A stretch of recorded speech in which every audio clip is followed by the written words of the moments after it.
Welcome back, first grade. Tuesday for clocks. And I've seen some of your pictures already of your clocks. They look good so far. Remember, this is a what type of clock? An analog clock. The hands move. The shorthand shows the hour hand, and the long hand is the minute hand. So, what does this clock point to right here?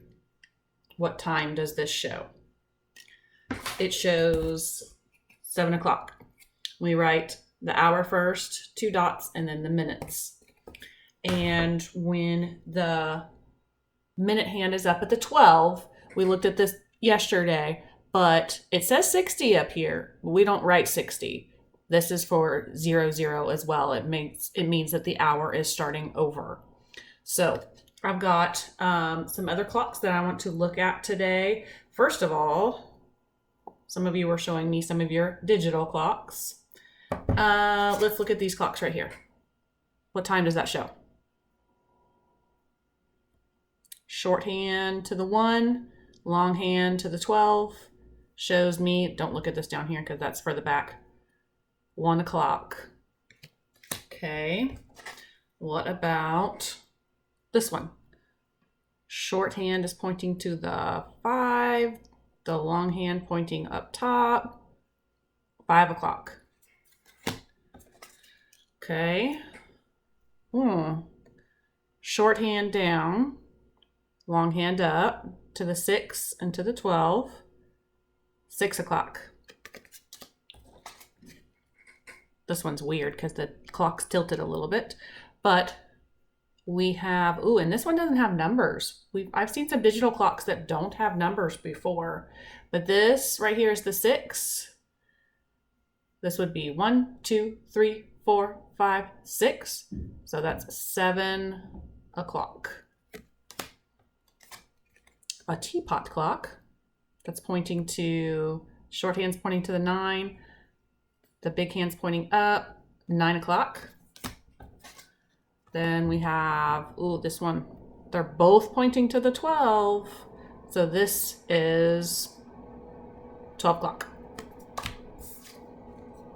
And this one right here, 11 o'clock.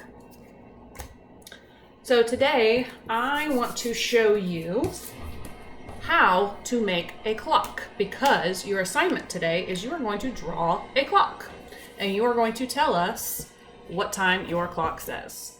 So first thing we need to do is make a circle. Mine's not perfect. Yours doesn't have to be perfect either. No big deal.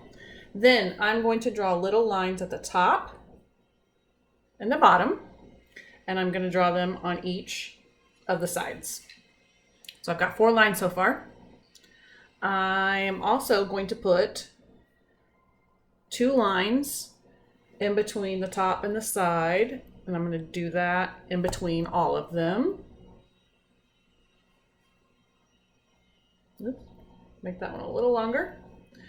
So now if I count them up, I have 1, 2, 3, 4, 5, 6, 7, 8, 9, 10, 11, 12 lines. There's 12 numbers on a clock, right?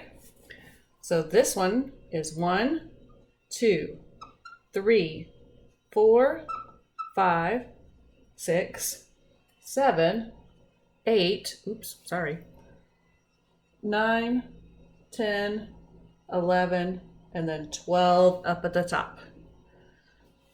I'm going to put a little dot in the middle because that's where my hands come out from. And then you can do your clock for whatever time you want, and then write it down below and take a picture and send it to your teacher. It is almost 12 o'clock here, but I'm not going to do that one because that one's kind of boring. I'll do 1 o'clock. So our hand is the shorthand. It doesn't point all the way. It doesn't cover the 1. It points towards it, but it doesn't cover it. So my hour hand, I'm going to draw a line with an arrow at the end, pointing to the number that I want for the hour. And then for the minute hand, it does cover the 12. And for 1 o'clock, again, I need that hand to point all the way up to the 12. So your assignment today is to make a clock and put whatever time you want on there, preferably to the hour right now, and write below or write somewhere near it what time you made and send it to your teacher. See you tomorrow.